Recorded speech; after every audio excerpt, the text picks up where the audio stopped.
Last படத்தில் பண்ணதை விட இதில் ரொம்ப நல்லா இருக்கு. மம்முட்டியுடைய கரியர்லேயே இது ஒரு one of the best movie. டிஃப்ரெண்ட்டாக இருக்கு. ரொம்ப ஒரு டிஃப்ரெண்ட்டான மூவி, கண்டிப்பாக பார்க்கலாம்.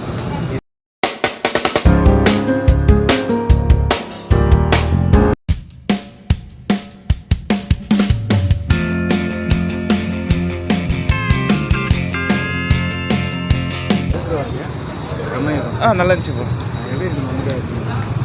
அவர் ஆக்டிங் சூப்பராக இருந்துச்சு. கடைசி வரையும் வந்தார், சூப்பராக இருந்துச்சு அவர் ஆக்டிங்கு. மெயினாக பார்த்தீங்கன்னா அவர் தான் படத்துக்கு ப்ளஸ்ஸே அவர் தான். எல்லா ஆக்டிங்கும் நல்லா இருந்துச்சு. த்ரில்லராக இருந்துச்சு, எங்கேஜிங்காக இருந்துச்சு. ஸ்க்ரீன் ப்ளே நல்லா இருந்துச்சு ப்ரோ. பார்க்கலாம், கண்டிப்பாக ஸ்க்ரீன் ப்ளே நல்லா இருந்துச்சு, எங்கேஜிங்காக இருந்துச்சு. போர் அடிக்கல, எங்கேயுமே கரெக்டாக இருந்துச்சு. சூப்பர். சொல்லுங்க. நல்லா இருக்கு. சூப்பராக இருக்கு. நல்லா இருக்கு. இல்லை, லாஸ்ட் படத்தில் பண்ணதை விட இதில் ரொம்ப நல்லா இருக்கு. அந்த அந்த காலகட்டத்துக்கு அது ஏற்ற மாதிரி எடுத்திருக்காங்க.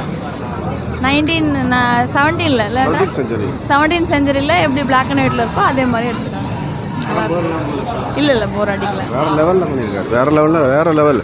மம்முட்டியுடைய கரியர்லேயே இது ஒரு one of the best movie. அடுத்த கட்ட மம்முட்டி இத்தனை ஏஜுக்கு மேலே ஒரு 72 வயசுக்கு 74 வயசு இருக்குன்னு நினைக்கிறேன். பட் அதுக்கு மேலே இவர் போகிற மாதிரி ஒரு ஃபீல் இருக்குது இந்த படம். வேறு லெவலில் பண்ணியிருக்காரு. சூப்பராக இருக்குது படம்.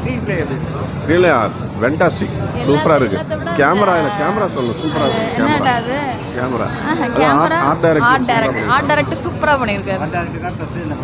ப்ளஸ் அதுதான் சூப்பராக இருக்கு. Okay, thank you. நல்லா இருக்கு. ஃபண்டாஸ்டிக்.